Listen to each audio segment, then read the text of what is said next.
A $10,000 diamond ring is scheduled on a personal article floater for $10,000. If it is stolen, how much will the company pay?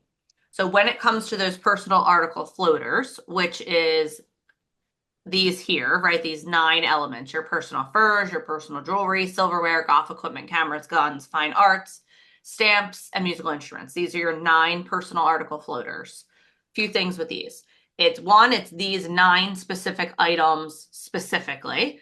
So if it says like a jacket instead of the personal fur, jacket's not a person, like wouldn't be an element under a personal article floater. It has to be these 9 specific items. That's the first thing. Second thing is it provides coverage worldwide. So if it says the insured's on vacation and has her golf equipment stolen, that's going to provide coverage for worldwide.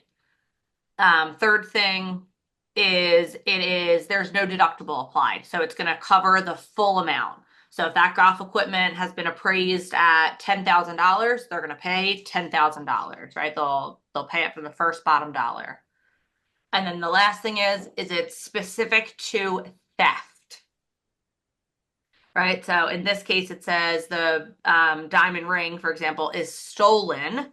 They're going to pay that at the full bottom dollar because it was stolen specifically.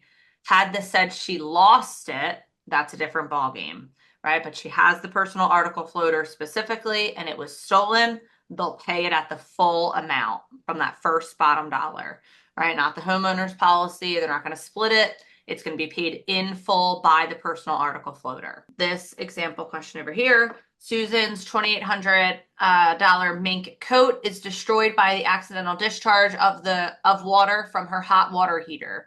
What happens if she files a claim against her HO2? So a few things here. You might see mink coat and think, oh, we know personal furs are personal article floater. Again, a personal article of fur fur is different from a mink coat, right? A mink coat is not one of the personal article floater items. Wow, so it's like that specific. It's It's very that specific. specific. Yeah, okay. Very specific, yeah. So like that mink coat would not be eligible for a personal article floater. So first thing you want to look at is what was damaged, right? So it's her coat. And you don't necessarily need to know like, oh, you're not for questions, you don't have to identify would that be eligible for a personal article floater. They will tell you. Like this one Right. told you here, it's scheduled on a personal article floater. They're not going to Okay. ask you like, oh, would Susan be able to get a personal article floater on a mink coat? You're not going to have questions like that. It's more going to be just knowing like if somebody has that personal article floater, then they'll pay that full amount versus they don't have it. Right. Right? Okay. You're not going to have to identify if they would be eligible or not. So right away we know she doesn't have a personal article floater. You want to look at what happened, right? It wasn't stolen. She doesn't have the personal article floater. How did the damage occur? Well, the damage occurred from her hot water heater, right? That's going to fall under plumbing. We know plumbing is a broad policy, a broad peril. That's going to be covered by her HO2 policy, right? So the company will pay the full amount of the claim less any applicable deductible, right? They'll pay that in full because it's a broad peril under the HO2 policy. Down here, Evie's $11,000 designer coat is stolen. When she files a claim under her $500,000 HO3 with a $1,000 deductible, what will she receive? She is going to receive only $10,000 in this situation. Now, why is this one different from this one? You got to look out for the personal article floater situation, right? So here, the question clearly tells us she has a personal article floater. Here, yes, she has a designer coat, but again, that's not a personal fur, one. And two, it doesn't say anything in here about her having a personal article floater, right? So in that case, it's going to be subject to the deductible, right? So they're going to pay $10,000, right? The code is 11,000. She has $1,000 deductible, right? So you got to take the difference. They'll pay 10,000. Can you review one more time, like under an HO3, what personal property that is the part that is it's broad or open? Broad, yep. So on an HO3 policy, so a lot of the personal property is covered under those broad perils. Right. for example, you have your HO3 for personal property follows broad perils. When it comes to renters, that personal property, your HO4 follows broad perils. Okay. Same thing with HO6, your condominiums, your personal property follows the broad perils. Like a lot of those for the personal property is going to follow broad perils. Okay. So it's your HO2, your HO3, your HO4, and your HO6. Okay. So 2, 3, 4, and 6. 2, 3, 4, and 6 will all follow broad perils. Got it. And five, HO5 is like the most open because that is only if it's excluded. Correct. Yep. Personal HO5 is property. open on both. Yep. Again, I think this is how, like, if you're reading these quickly, I think it's very easy to say 11,000 because it's very similar to this question here. Again, that key thing that's missing is the personal article floater. So just keep those things in the back of your head when you're going through questions. I have a question. Is Yeah. there ever an instance that a deductible would not apply? Liability claims. Liability. Okay. Okay. That's what I thought. So unless it said like liability on there, we wouldn't subtract.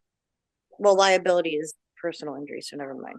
Yeah, liability if there's any damage to liability and they're because they might put in there like, oh, so and so has a deductible because they might try to throw you off. It doesn't matter. There's no deductible for liability claims. Any damage done to property, any property damage is going to be subject to a deductible. Okay. You asked specifically, like, is there any time a deductible wouldn't be applied? So liability claims and personal article floaters, right? That would be another case where you wouldn't take a deductible into consideration. Okay. Right? Like here, they're going to pay, the diamond ring was on the floater for 10,000. They're going to pay that full 10,000, right? No deductible. Versus here, there was no personal article floater for that property damage or the personal property damage. They're going to pay minus the deductible. Okay. That makes sense. Down here, Elliot is insured under an HO3 and owns a $5,000 gun collection. If the entire collection is stolen, what is the most he could collect under his policy? This is where we're going to think about those special liability limits, right? The 200 for cash, 1,500 for that bigger list, the 2,500 for the king sitting with his gun and his big fork, and then 5,000 for grave markers, right? So if he has a $5,000 gun collection, they're not going to pay the full 5,000. Right, which is an option here. They're only going to pay up to that 2,500. Elliot is insured under an HO3 and owns a $5,000 gun collection. If his entire collection is destroyed in a fire, what is the most he could collect under his policy? Right, so the difference here is this gun collection was stolen versus this was destroyed in a fire, right? So just like we set up here, the hot water heater versus it's stolen on the personal article floater, right? You have to look at specifically how it was damaged, right? What exactly happened. So in a fire, they're going to pay that in full. You might ask, why is there not a deductible applied here? The reason there's no deductible taken into consideration here is because, and this is crazy what I'm about to say, but it's how they get you yet again. What they want you to assume here is that because it's a fire, there's so much damage done that deductible isn't going to be applied specifically to the gun collection. It's going to hit like the damage done to the building, for example. Like you're already going to exceed that deductible, right? Because it's a fire. The fire isn't only going to cause damage to your gun collection and nothing else. That's the thought process behind that. So destroyed in a fire, they'll pay it in full. If it's stolen, 2,500, right? So again, you want to look at what exactly or how exactly the damage happened. That makes sense. Does that help a little bit? Very helpful. Okay. Yeah, very helpful.